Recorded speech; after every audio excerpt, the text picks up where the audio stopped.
Él hacía esto, él hacía el otro, él no funcionó por eso. Pero yo ¿dónde estaba parada y yo qué hacía? Que en el momento cuando estás en esa maraña, no es claro. Uno se mueve por distintos escenarios hasta que dices, mira, ya no sabemos qué más intentar, o se acabó el amor, o un tercero. Ellos hicieron algo bien, porque una cosa es el vínculo de pareja y otra cosa es el vínculo entre los padres para los hijos. O sea, el vínculo parental es distinto al vínculo de pareja. Mi papá, por ejemplo, cuando yo tomé la decisión y yo le dije que me iba a divorciar, mi papá me hizo sentir pésimo. Porque es como que te hiciera sentir culpable. Claro. Porque evidentemente nadie nos casamos para divorciarnos. No hay un manual. Lo que sí es importante es que hay un proceso de transición en la toma de decisión. Lo que no está bien es esperar que el hijo sea el consuelo. ¿Sí? Que sea la contención, que cumpla una figura parental para mí. Bienvenidos a un episodio más de Mamá con Tenis, y a petición de muchas y muchos de ustedes, el día de hoy vamos a hablar del divorcio. El divorcio es difícil no nada más para la persona que se está divorciando, también para los hijos, y nos parece súper importante abordar este tema para llevarlo de la manera correcta y salir, yo pensaría, lo menormente herido posible, ¿no? Porque siempre va a ser un golpecillo por ahí. Pero bueno, para eso tenemos a nuestra psicóloga Virna Hernández, que nos acompaña. Ella es psicóloga clínica y nos va a decir todo de cómo manejar una situación así. Primero que nada, bienvenida, Virna. Nos encanta que estés con nosotros y que tengamos la oportunidad, pues, de aclarar dudas, de aclarar sentimientos también y maneras de sobrellevar un divorcio, porque las personas que hemos vivido un divorcio, mucha gente no sabe y no es un secreto. Yo estuve casada muy joven y desgraciadamente, pues, me divorcié en ese momento, desgraciadamente. Ahora, pues, digo, afortunadamente. Exacto. Pero te puedo decir que es uno de los procesos de duelo más fuertes que he tenido en mi vida y que yo, antes de experimentarlo, nunca lo hubiera creído. Yo oía, leía, se divorció y era como, normal. No sé, normal, como una cosa, como un trámite que no involucraba un sentimiento. Cuando lo viví, fue una de las cosas más dolorosas, perturbadoras y que te dejan marcado. ¿Por qué duele tanto un divorcio? Es que, mira, cualquier separación o divorcio implica un duelo, pero que duela no quiere decir que tenga que hacer daño, ¿sí? O sea, el dolor es inevitable, el daño sí se puede evitar. Entonces, cualquier separación o pérdida, por ejemplo, yo que soy inmigrante, son múltiples duelos, porque hay múltiples pérdidas, ¿no? En el caso del divorcio hay un rompimiento de un vínculo en el que se inicia, como cualquier proyecto, con mucha emoción, mucha ilusión, uno le pone mucha energía, y yo siempre hablo cuando trabajo con parejas, les digo, bueno, uno tiene un capital emocional y uno le está invirtiendo a la P de personal, ¿no? Yo hablo de la P de personal, la P de pareja y la P luego de parental. Entonces uno viene invirtiendo toda la energía en la parte personal. Luego uno retira un poco de ese capital y lo invierte en la pareja. En ese proyecto de pareja hay mucha ilusión, hay muchos ideales por cumplir, muchos sueños, expectativas. Ahí les va, porque es diferente el ideal que tengo de mí misma como esposa y con la familia que quiero tener, el ideal de esposo o pareja y el ideal de hogar. Y luego están las expectativas. Las expectativas están más aterrizadas en la realidad, pero el ideal es el mundo ideal, donde no hay sufrimiento, no hay frustración y todo es perfecto. Entonces, uno anda persiguiendo siempre al ideal y luego al ideal lo termina persiguiendo a uno porque no lo logra, ¿no? Entonces, eso genera mucha angustia. Y cuando viene un rompimiento, no sea un día al otro. Uno empieza a tener impases, diferencias, que no todas las diferencias hay que calificarlas como deficiencias, y eso lo vamos a ver en el proceso con los niños. Después de estar toda esa energía invertida ahí, es muy difícil decir, este negocio no va a prosperar. O sea, súper difícil porque lo piensas, lo repiensas, te autoengañas un montón de tiempo. Bueno, y buscas maneras de solucionar. Exacto, ya que buscas. Yo, por ejemplo, siempre pensaba y pienso, y cuando alguien me pregunta, no porque yo sea una experta como tú, ni mucho menos, pero cuando alguien me pregunta, yo siempre les digo, ¿ya trataste? Claro. Ya buscaste, ya fuiste a terapia de Claro. pareja, ya hiciste también una introspección, ya pensaste tú también en que fallaste, porque tendemos a, cuando hay un divorcio, una separación así, uno tiende, la verdad, a echar culpas y señalar, y es bien Claro. difícil señalar del otro lado y decir, a ver, yo, ok, Autocrítica. Claro. él hacía esto, él hacía el otro, él no funcionó por eso, pero yo ¿dónde estaba parada y yo qué hacía?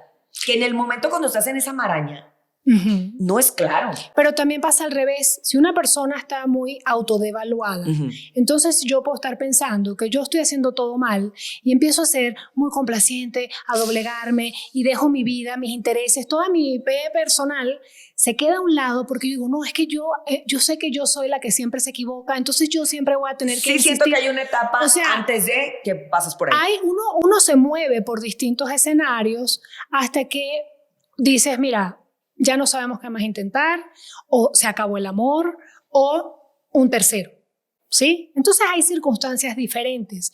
Incluso hay separaciones muy dolorosas, yo lo trabajo en terapia individual, cuando uno de los dos ya venía tomando la decisión de separarse y de divorciarse, y el otro ni enterado. Ni en cuenta. El otro pensando que las cosas no están bien, pero no Pero están mal. normal. Llevas Sí. así 1 año, 2 años, 3 Y años. va el otro ¿por qué sería diferente? pensando en la decisión del divorcio y de repente un día nos Es vamos a cierto. divorciar, yo estoy listo y si pareciera que no le afecta nada, pero ya vivió todo el duelo, buena parte, Claro. y entonces el otro se entera y ahí arranca el duelo de la separación, entonces van en desfases Desfasados. y los conflictos son atroces, ¿no? Entonces no en los dos va pasando lo mismo. Cada persona tiene formas de apego diferentes, cada persona tiene manejo de las propias emociones diferentes, control de la incertidumbre. Hay gente que le cuesta separarse porque no quiere pensar en qué viene. Es como un salto al vacío.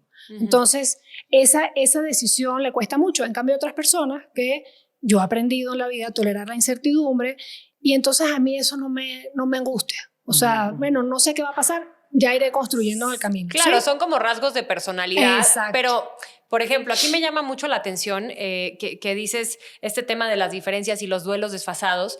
Y, por ejemplo, yo nunca he tenido un divorcio, pero sí soy hija de papás divorciados. Ok.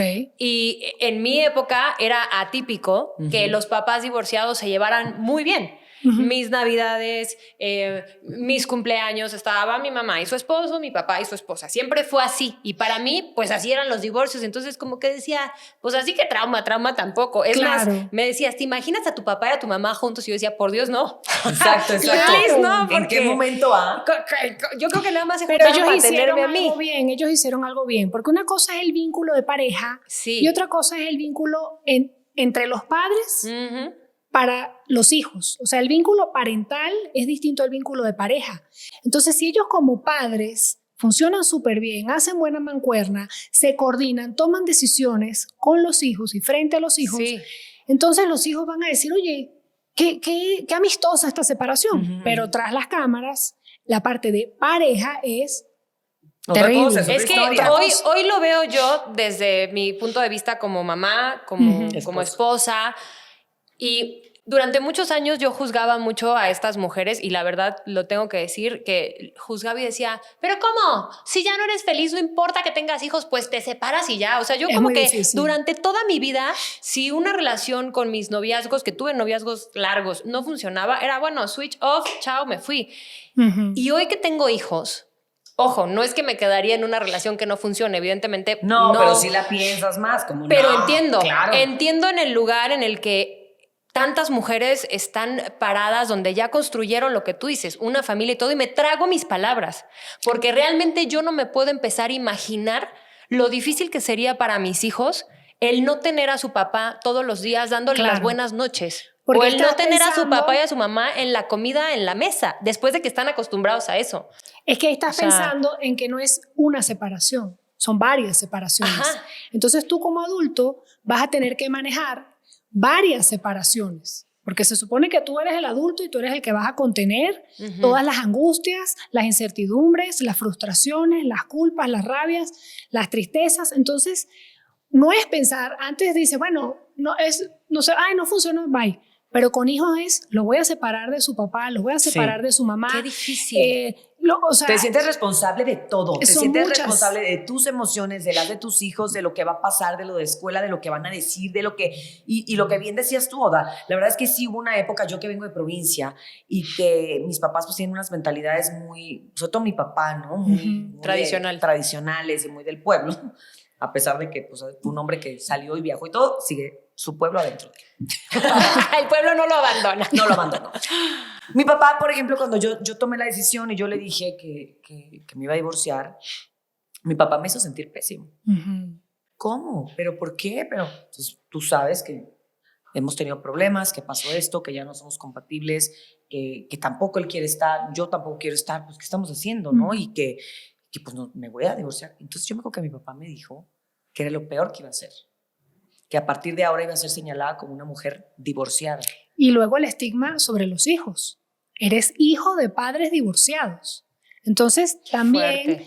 uno como padre teme que los hijos sean estigmatizados de alguna manera porque dicen, ay, se comporta así porque es hijo de padres divorciados. Ay, está teniendo esas reacciones porque está pasando por un divorcio. Por ejemplo, adolescentes. Hay cosas normales de los adolescentes que todos hacen, pero si este adolescente está hijo de padres de divorcio, en proceso de divorcio, ay, eso es por el divorcio. Entonces, empieza a haber una confusión o una ¿Compensación? Como sobreinterpretación sí, más bien. de las conductas de los niños debido a que están o son padres divorciados o están en proceso de divorcio. No, y de verdad, y entonces te sientes súper mal y dices, o sea, ¿estoy haciendo mal? O sea, yo tengo mi decisión, ya está una decisión tomada, es más, ya estoy avanzada en el papeleo. Claro, porque, es que antes culturalmente porque hay papeleo, y hay un claro. papeleo muy enfadoso, que luego eso dice, uno no sabe hasta que lo vive, que hay un papeleo enfadoso, hay un acuerdo, hay que ir al juez y hay que mandarlo, aunque lo hagas amistoso y qué buena onda. Por eso, en el mejor de los casos. En el mejor de los casos sí. hay un papeleo enfadosísimo y si hay demanda y hay testigos, hay juicios, es una cosa horroroso, porque además no estás en el mejor momento emocionalmente. Claro, no estás fuerte para enfrentar eso. Cualquier cosa te tumba, cualquier cosa te derriba, cualquier cosa. Y dudas, hay muchas dudas. Y cualquier cosa, esa te iba a decir, cualquier cosa te hace dudar. O sea, que tus papás te digan, híjole, ahora vas a ser la divorciada y tus hijos los hijos del divorciado, de la divorciada, ¿no? Tus papás divorciados. O cuando llenas simplemente un papel, divorciado, casado, uy, yo me tengo que poner divorciado, neta. O sea, puede parecer una tontería, pero te lo juro. Pesa. Claro. ¿Qué pesa? Es como, neta, tengo que poner divorciado. Ok, divorciado. Sí, es como decir, ¿alguna vez has quebrado una empresa? Exacto. ¿Qué tiempo? Porque es como que te hiciera sentir culpable. Claro. Porque evidentemente nadie nos casamos para divorciarnos. O sea, de verdad, y a lo mejor es un dicho medio trillado y que la gente dice, ay, sí, pero de verdad, nadie lo hicimos para divorciarnos. Claro. O sea, no es una cosa que uno planeó, no es una cosa, pero que, bueno, evidentemente se dio. Hay que tener la madurez para reconocer que esto ya no funciona y también la valentía. Hay que ser bien valiente para tomar una decisión y sobre todo, y aún no demerito que no tengas hijos o sí en el matrimonio que se va a disolver. Ajá. Pero con hijos te sientes todavía, creo, así, agrégale 2 rayas más. Claro, porque no es una decisión, no es la decisión de divorcio. Esa decisión implica 20,000 más. Entonces, es un momento que se le exige mucho a la mente adaptarse a todos estos cambios, a solucionar problemas. Entonces, todo el capital emocional se empieza a invertir en ese proceso de separación porque se tiene que preparar la mente para adaptarse a lo nuevo. Entonces, es un proceso sumamente estresante y luego hay fechas, hay como estos deadlines. Sí, hay estatutos que tienes que cumplir sí o sí. Y a los abogados no les importa si te duele o no. Exacto. Y ellos están ahí para hacer su trabajo porque no es su chamba consolarte. Y creo que es muy difícil, contener como las emociones de uno mismo, aunque seas adulto. Y luego la frustración de no poderle arreglar lo que tu hijo siente que está roto en ese momento. O sea, me imagino que debe ser un duelo, cuadriplicado. Es que estás viviendo tu duelo y estás viviendo también el duelo de tu hijo y aparte te estás sintiendo culpable y además te estás sintiendo dudosa y entonces dices, sí estoy haciendo bien y qué tal que me estoy equivocando y qué tal que a lo mejor sí tiene solución y qué tal, sí, y aunque sepas que ya lo intentaste todo, dices, ay, pero ya lo intenté, ya fui a terapia, hice esto, el otro, hipnosis, ¿Cuándo ya no? ¿Cuándo es el momento donde como mujeres, hombres, como padres de familia, como dos personas que formaron esta empresa con o sin hijos, ¿cuál es el momento de decir, ya está, separémonos por las razones indicadas? ¿Y cómo iniciamos ese proceso? Obvio va a doler, pero ¿cómo hacemos para hacerlo como más llevadero? Va a depender de cada pareja, pero cuando van a terapia de pareja, por ejemplo, una de las primeras preguntas que hago, además de por qué están aquí, es si todavía se quieren. Ajá. Entonces... Qué fuerte. Sí, me acuerdo, perdón. No, claro. Sí, porque esa pregunta hay que hacerla, ¿sí? Porque a veces llegan a terapia como último recurso, pero la decisión ya está tomada. Ya se acabó el amor, se quieren y se respetan y se admiran como personas, pero no hay amor de pareja. Entonces, si ya eso no está, dice, bueno, es que lo queremos recuperar. Bueno, vamos a intentar, pero va a ser un camino más difícil. O ustedes se quieren y hay uno que dice, yo la verdad ya no me siento igual, lo veo como, ya es una relación como más fraternal de familia, sí, que de pareja. Fuerte. Y la otra persona a lo mejor sí ama todavía. O sea, hay que ver un poco en qué están, ¿no? Pero el momento igual lo va a decidir la pareja. No hay un manual. Lo que sí es importante es que hay un proceso de transición en la toma de decisión. Y en este proceso de transición, de ir y venir, bueno, lo intentamos, no hay que decirle nada a los niños. Mira, nos vamos a separar. Creo que nos vamos a separar. No, creo que vamos a tomar esta decisión. Las cosas están muy mal. A lo mejor te damos una noticia por ahí. O sea, hay padres que van haciendo eso con los hijos.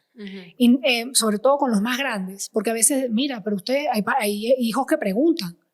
Entonces, no hay que compartirle a los hijos ese momento de transición de la decisión hasta que ya esté tomada, digamos. No digamos que a lo mejor en un futuro haya un retorno, pero cuando ya esté la decisión tomada, ahí es que uno baja esta comunicación. O sea, que esta estrategia que de repente medio se puso, no sé, de moda, pero bueno, muchas parejas empezaron a intentar como de, bueno, tú, papá, vete a un departamento aparte y así, mamá se queda en casa con los niños y vamos a darnos un tiempo. Y luego vemos qué onda y a veces sí regresan y a veces no. Eso no es como muy recomendable. No tanto, eso confunde mucho. Okay. Eso confunde mucho. También va a depender de la edad de los niños, del temperamento de los hijos y de la capacidad de autorregulación de los adultos. Entonces, porque si el papá se va y dice, bueno, pero vamos a ver si regresa y la mamá está tirada llorando, entonces el hijo llama al papá, ven a la casa, bueno, allá voy, y entonces ese juego puede generar mucha confusión y el hijo empieza a creer que tiene oportunidad de manejar el acercamiento de los papás. O sea, les estás dando una herramienta para que manipulen. Claro, un como poder. No está haciendo una decisión que no tienen en realidad. Claro, como no está haciendo una decisión tomada de manera firme. Ya. Aunque los padres no estén seguros. Por eso les digo yo siempre, mira, hay un periodo de transición, hablen, vean, vayan, vengan, pero no hagan como que se separan y regresan y van y vienen, porque los hijos están con la espada de Damocles todo el tiempo bajo la amenaza de la separación. ¿No? Sí, como, sí. El lucha-huida. Ajá, así. Entonces como que, ¿qué hacemos? ¿A qué nos adaptamos? ¿No? Porque necesitan cierta certidumbre y cierto orden. Entonces, puede generar confusión y esto va a tener diferentes efectos según el niño y la edad, ¿no? Ok, ya tomamos la decisión. ¿Sabes qué? Nos vamos a separar. En el mejor de los casos somos muy amigos y nos separamos con amor y en los mejores términos como mucha gente, lo cual está increíble. Pero en el peor de los casos, vámonos al peor escenario. ¿Qué es la mayoría? ¿Qué es la mayoría? O sea, por lo menos en ese momento enardecida, ¿sabes ¿no? qué pasa? Ahora que aunque estás muy convencido y estás en ese momento, obviamente esta tristeza, ese dolor, pues estás enojada. Le tienes que echar la culpa a alguien, ¿no? Y te tienes que proteger de alguna manera y muchas veces es como el duelo. O sea, yo me acuerdo que te enojas, te súper reque, te enojas, después te da mucha tristeza, después te sientes que te vas a hundir en un fango, luego sientes que nunca en tu vida vas a volver a rehacer tu vida. Claro, Ese es un punto que no se nos debe de olvidar. Claro, que esperanza. Cuando uno se divorcia sientes que, ok, se acabó mi vida amorosa para siempre porque ya soy divorciada. Claro. Más si tienes hijos, dices, no, menos, o sea, tengo 2 hijos, 3, 4, o sea, no, ya se acabó para siempre, entonces yo me voy a refugiar en mis hijos porque se me acabó la vida amorosa. Y eso pensamos en su momento todas las mujeres que se divorcian. Ok, estás en este punto, pero se lo tienes que comunicar a tus hijos. Ok. ¿qué debemos hacer como padres cuando hay que comunicarles a nuestros hijos la decisión de que va a haber una separación? Lo primero, que los dos estén presentes. O sea, es importante que la mamá y el papá o las dos figuras parentales estén presentes al momento de comunicarlo.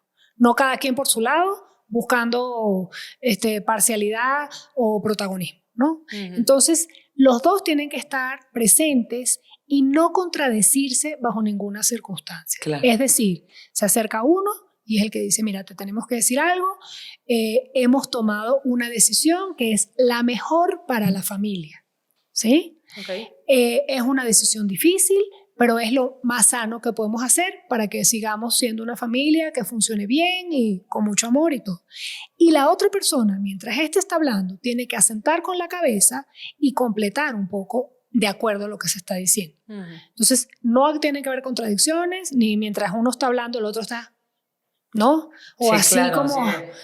Sí, revoloteando los ojos. No. Entonces, ya, y los dos tienen que tener ponerse de acuerdo antes de ir a comunicar. Porque van a comunicar varias cosas. Uno, la noticia. Lo segundo, escuchar. Este hijo, a lo mejor dice, bueno, ya me lo imaginaba.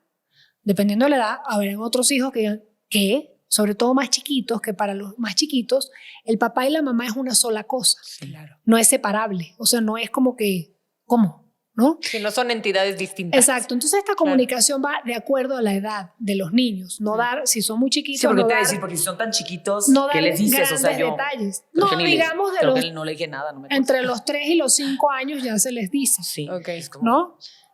Entonces, a ellos se les dan menos detalles, pero igual los dos presentes. Y después escuchar, ¿no? Los niños van a preguntar, ¿pero por qué? ¿Qué pasó? Entonces uno con mucha paciencia va a responder sin abundar en detalles y sin culpar, sin parcializar, nada. O sea, solamente y siempre aclarando, no es culpa tuya. Sí, porque ¿sabes qué nos pasa de repente? Creo que de entrada sientes, ¿no? Sobre todo cuando hay un convencimiento más, a lo mejor de una parte o de la otra, como mujer, que les estás quitando su papá, ¿no? El papá, le estoy quitando a mis hijos a su papá. Les quité un papá a mis hijos. O sea, se los quité, ¿no? Y cuesta trabajo de repente entender que esta persona, te estás divorciando de esa persona, pero esa persona no se está divorciando de los hijos. Sí, no deja el rol y paterno. siento que sí hay momentos en toda esta etapa que te decía de que si te enojas, de que estás tan nublado, que a veces creo que es uno de los errores más comunes que pasa, que se te olvida que es el papá de tus hijos o la mamá de tus hijos y entonces hablan mal o dicen o, ¿no? Como dices tú, si estás dando no des detalles, o sea, nos vamos a separar, es lo mejor de la familia porque tu papá es un hijo de la chinga. No. O sea, eso no, pues, o sea, no, o porque tu mamá también, ¿no? O sea, entonces, de repente, no, y es que segura ves, pero no, sí, ¿verdad? sí pasa. no es que sí pasa, o sea, sí pasa Sí. porque estás tan mal emocionalmente. Sí pasa. Que neta no estás pensando de verdad o sea, sí estás pensando en tus hijos y luego te das cuenta que no es cierto, no pensaste. Porque te ganó la víscera, te ganaron un montón de cosas. O sea, yo veo, sobre todo por amigas, gente que ha estado en esa situación, que dice, es que no sé cómo llegué a decirle eso a mis hijos de su papá. Se me olvidó que era su papá. Claro. Ah, no, yo tengo una que llegó y... Bueno, nos vamos a separar. ¿Con quién te vas? ¿Con quién te vas? Esa es una que no se puede hacer. ¿Con tu papá o conmigo? ¿Con quién te vas? Escoger. Dime como, ahorita. Claro, es como decirle... O sea, y ¿qué me mano te acuerdo quieres que cortar? eran los papás de una amiga y estábamos justo atravesando por la adolescencia, ahorita estabas diciendo, y llegó devastada, claro. destruida y con una culpa, porque decía, es que con el que me vaya, me decía, con el que me vaya, estoy perdiendo al otro. Porque a partir de los 8 años empieza el conflicto de lealtades. Entonces, esa es otra. Entonces, cuando uno les está comunicando, le das la noticia, lo escuchas, respondes preguntas, después le tienes que decir qué sigue, ¿sí? ¿Cuándo se va? El que se va o si se van a mudar todos, ¿cuándo? Si uno de los padres de las figuras se va, tiene que ser en un plazo aprox de 5 a 10 días. No es mañana se va o se va ahorita, porque es un shock que el niño no puede procesar. Claro. ¿no? Y de pronto quiere estar con ese papá más tiempo, porque para los niños la dimensión temporal es diferente. Si tú le dices a tu hijo, bueno, en una semana, ay, ¿por qué tanto? Y uno que, bueno, una semana, un mes, un año es ya, o sea, ¿no? Para los niños el tiempo es diferente. Entonces, primero poner ese plazo, luego, si pones un plazo muy largo, así de en 6 meses se va, es esta confusión de amenaza de separación todo el tiempo. ¿Pero cuándo? ¿Pero cuánto falta? ¿Pero por qué? ¿Pero vamos a arreglarlo? Sí, horrible. ¿no? Entonces, hay que decirle, bueno, mira, esto es lo que sigue. Se va a mudar a tal... pensemos que a tal lugar, si quieres acompañar para que veas dónde vas a dormir tú. El acuerdo es que estos fines de semana conmigo y estos fines de semana tal, tu colegio así. O sea, se le va a contar cómo es la logística a partir de la separación. De acuerdo a la edad, habrá más preguntas, más detalles, quién me lleva a qué, exacto, ¿no? Exacto. Entonces, pero no es improvisar en el momento de, ay, ¿verdad? ¿Quién lo va a llevar? Tú o yo. Ah, ya ves cómo te pones, ¿no? O sea, claro. No, ese acuerdo es previo. Sí. Y finalmente, el padre que se va a ir tiene que procurar hacer un bonding muy fuerte antes de separarse y reasegurarle a su hijo o a sus hijos que es una separación, no una ruptura. ¿Sí? No es que se va a separar de sus hijos, se está separando de su pareja, pero de los hijos no. Se separa del rol de pareja, pero no se separa del rol de padre o de madre. Y hay quien sí lo hace, ¿no? Hay quien sí lo hace, pero en el mejor de los casos, ese es el deber ser, digamos, ¿no? Lo ideal, lo que dañaría menos a los niños. O sea, cuando realmente sí estás pensando en tus hijos. Sí. O sea, si realmente estás pensando en no dañarlos, en cómo decirles, o sea, si hay realmente una preocupación por los hijos, pues sí, ese sería el ideal. Pero cuando no lo hay, o sea, cuando de repente pasa esto, porque sí pasa, y sobre todo, no juzgo y no es una cosa de género, pero sí pasa que el hombre de repente le cuesta más. Ya estas generaciones están diferentes, pero sí hay los que se divorciaron y nunca volvieron a ver al papá, o lo vieron 6 años después, o 8 años después. O sea, ¿cómo abordas tú como mamá? Porque los niños preguntan, ¿y mi papá por qué no me quiere ver? Y mi papá, ¿por qué? Ok, ya los niños pasan por el divorcio. Ajá. Ya pasan por toda la trifulca. Y aparte de esa hora como, pues perdí a mi papá, ¿no? ¿Y por qué no me quiere ver? O sea, entonces entra una culpabilidad del niño. Pero a veces pasa que los hijos, si hay un conflicto y el hijo se identifica o empatiza más con el papá o mamá que más sufre, entonces sí toma partido y empieza a parentalizarse. O sea, yo empiezo a tener un rol de, sí, las dos queremos que te vayas. Supongo que la hija y la mamá. Fatal. Entonces, hoy en día tengo adultos en la consulta que están resentidos con alguna de las figuras paternas como si a ellos les hubieran hecho la traición, el abandono. Entonces, pero también esos hijos, por tomar partido, expulsan y rechazan a la otra figura. Entonces eso tiene que ver con un término que se llama alienación parental, que hay que tratar de evitarlo, ¿no? En los procesos. Es que qué fuerte, porque fíjate, qué contraste. Por un lado, tú te estás separando como adulto de esta persona, ¿no? De tu pareja. Pero por otro, tienes que, como mamá o papá, hacer todo lo posible para que tus hijos estén más unidos a esta persona que se está yendo. Claro. Entonces estás yendo a lugares completamente contrarios. Claro. Y creo que en el camino, muchas veces no con mala intención, siempre lo decimos en este programa, tratamos de ser la mejor versión de padres y madres que podemos, pero muchas veces se ve que toman a los hijos de rehenes. Las dos partes, ¿no? Entonces, de rehenes literal y psicológicamente hablando. Claro. Entonces, dile a tu papá, márcale y dile que si no me deposita la mensualidad, no lo vas a ver no vas a ir este fin de semana. Híjole, muy mal el papá que no deposita la mensualidad, tache. Muy mal la mamá que está agarrando al hijo de rehén para que, o sea, ¿cómo manejar esa Eso furia? Es tremendo y es buenísima esa pregunta porque mira lo que pasa aquí. El hijo pasa a ser un objeto, no una persona. ¿Sí? Está cosificado. Es un objeto que cumple una función, que es ver quién de los dos padres tiene más poder. ¿Sí? Entonces, ese hijo va entendiendo que en su vida él cumple una función, ¿sí? Que es mientras le sea útil a la otra persona, en este caso los padres, es valorado. Y si no, no es valorado. Entonces, como niños, ¿qué es lo que empieza a minar ahí la autoestima? ¿Por qué se empieza a minar? Porque dicen, no les importa cómo me siento, lo que yo siento, si esto me gusta, está horrible, me frustra. Los niños sienten un montón de cosas, pero lo que más les duele es que a nadie le importa. Sí, ¿no? la sensación es esa. A nadie le importa. Entonces, ¿cómo se va a traducir esto en la vida adulta de este hijo que ha estado como objeto de manipulación? Va a ser una persona, probablemente, no digamos que es un destino final, pero lo más probable es que sea una persona que se sienta que si no es útil y si no le sirve a los demás, no lo van a querer. Y entonces vive en función de complacer, atender, servir, tiene Fíjate, que ser qué útil. Semilla tan profunda y siempre siembra. está dudando, ¿será que me quiere por la persona que soy o me quiere porque le sirvo de algo, para algo? ¿No? Y están muy asustados porque dicen, el momento que le deje de servir y deje de ser útil o llegue alguien más útil que yo, bye. Porque yo no soy tenido en cuenta como persona. Entonces, lo que pasa ahí es bien, bien complicado porque se va minando la autoestima del niño. ¿Y qué es lo peor de todo esto? Es que esa manipulación y esas amenazas o esas venganzas, el adulto las maneja mejor porque tiene más recursos emocionales para aguantar.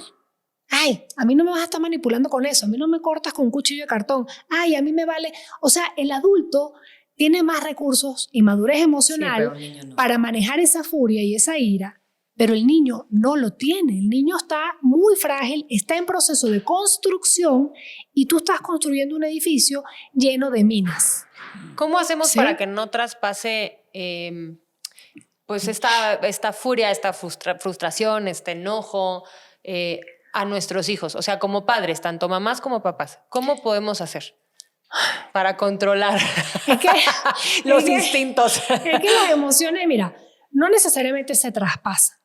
Lo que pasa aquí es que el niño tiene dos caminos. O se identifica y te ve sufriendo y sufre contigo, ¿sí? Y se identifica con todo lo que tú sientes como un espejo.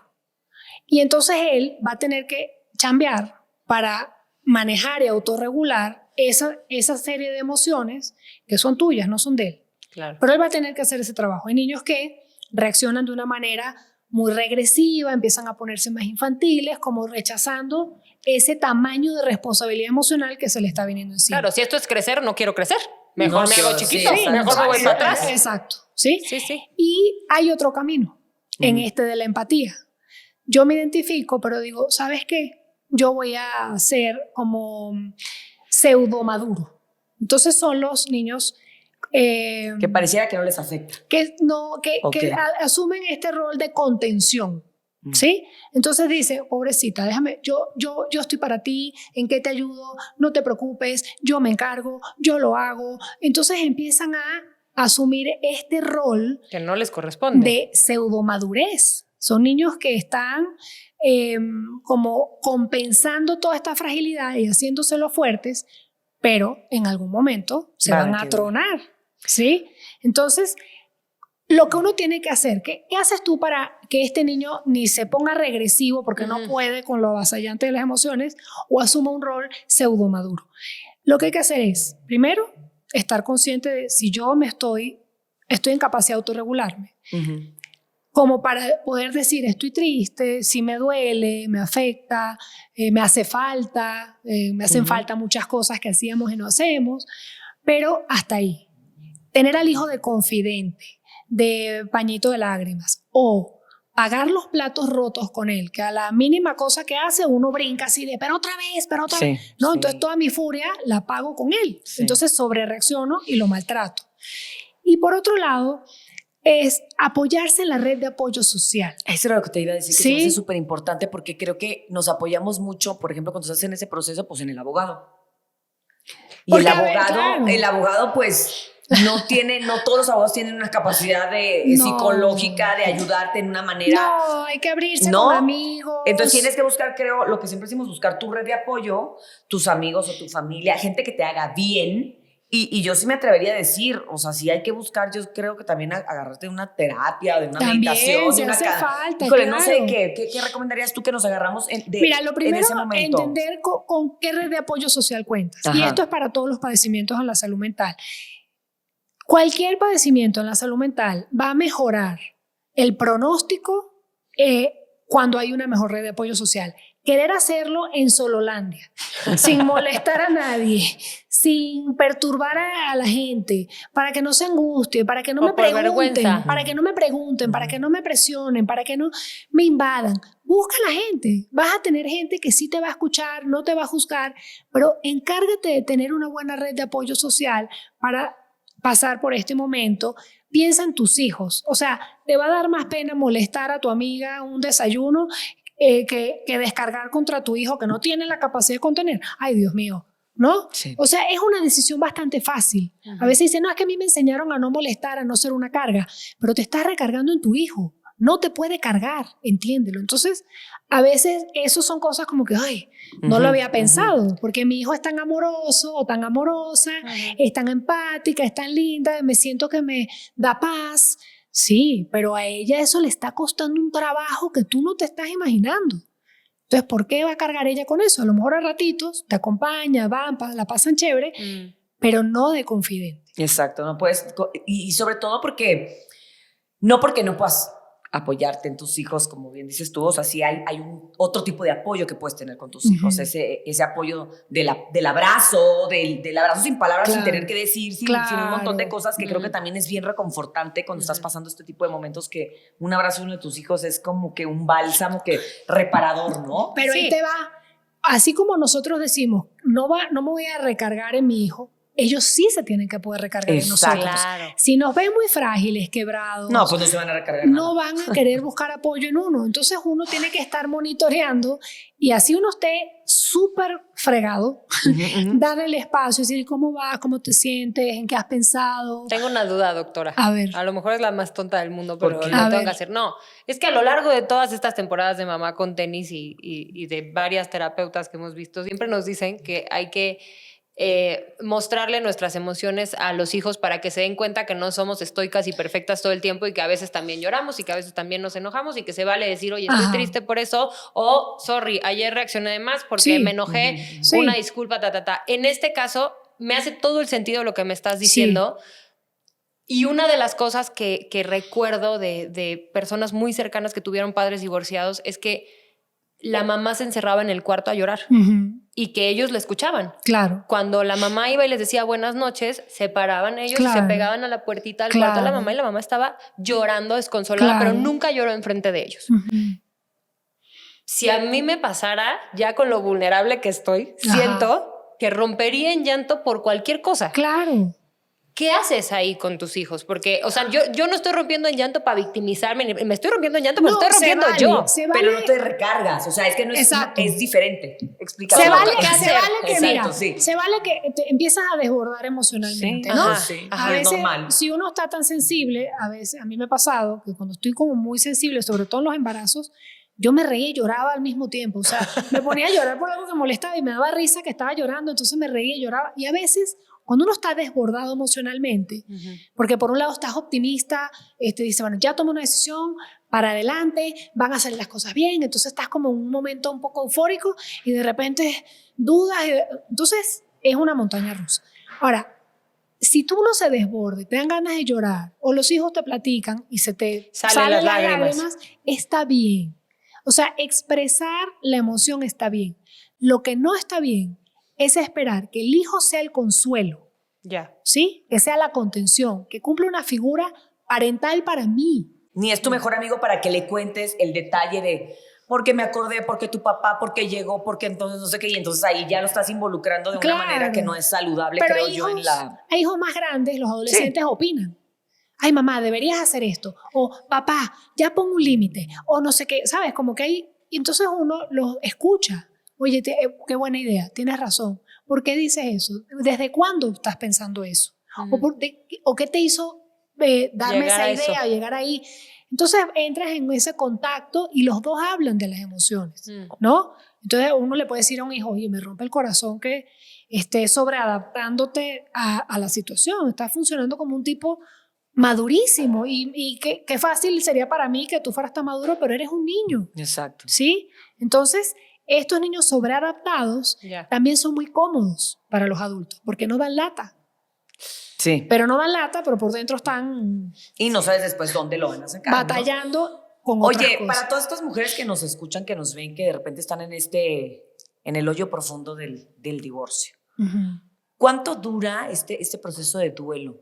Como cuánto es lo que uno debe decirse? Es que, ok, ya estoy pasando esta etapa, pero ¿cuánto es sano o normal? No sé cómo es que más que el tiempo son las etapas. Exacto. ¿Sí? Y las etapas no son lineales. Por ejemplo, en el divorcio de los padres, igual los niños pasan por un proceso de duelo. Al principio, como en cualquier duelo, la negación. No puede ser verdad. O sea, no, mañana se arreglan.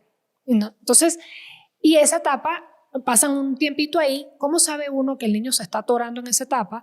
Porque no quiere hablar del tema, porque se aísla, porque hace como si nada pasa, no hay ninguna reacción emocional, está como en un mundo paralelo. Entonces dice, bueno, esta negación como que too much, ¿no? Después viene la rabia. Entonces los hijos empiezan a hacer rabietas, culpan, si son adolescentes, híjoles, todo el caos de mi vida es por culpa de ustedes. Claro, ¿no? si papá estuviera aquí o si mamá estuviera aquí, entonces no empiezan te las diría rabietas eso. Claro, y sí. en la escuela hay menos tolerancia a la frustración y rabietas por todo, hasta por lo que van a comer. Luego viene la etapa de, digamos, culpa de los hijos, pero en esa culpa ellos empiezan a tratar de reparar, si creen que ellos tienen que ver. Entonces empiezan los chantajes emocionales o los manejos de, no, me voy a portar bien, si me porto bien podemos ir todos juntos al cine el fin de semana. O de viaje. O de viaje. Entonces, ellos creen que, porque desde la culpa, creen que tienen posibilidad de reparar algún daño y volver a juntar a los padres, ¿sí? Oye, eso del viaje juntos después de separarse, ¿no, verdad? ¿No existe? No debería pasar. La neta, dime. Si genera confusión en los niños, no. Si genera la ilusión de no separación, no debería hacerse. Okay. Si está muy claro que hay una separación y cada familia tiene su dinámica, ya los niños están adaptados a eso, sí. Okay. Cuando ya se llega a la última etapa de este duelo, porque después viene la tristeza.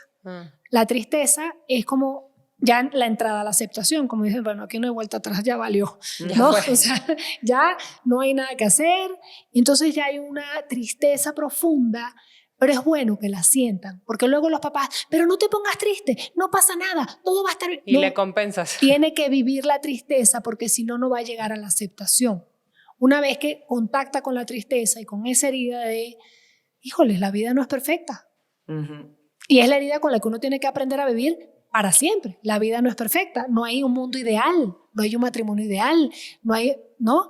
Esa herida es muy dolorosa, pero es importante poderla vivir porque después aceptas. Entonces tú vas viendo cómo va tu hijo o tu hija o los niños y dices, mira, ya están muy tristes, pero ya esto es buena señal. Exacto. Porque ya están aceptando, no están luchando en contra de la realidad. Entonces ya aceptan y ya se adaptan y dice, bueno, ya se elaboró el proceso de duelo, ¿no? Oye, y como mujer, ¿qué cosa? Hay divorciada, o sea, como mujer divorciada, porque te puede venir en esa tristeza tan profunda que da la separación y el divorcio y todo lo que ya platicamos al principio de todas las culpas que sientes, que si le quitas el papá al niño o a la niña, etcétera.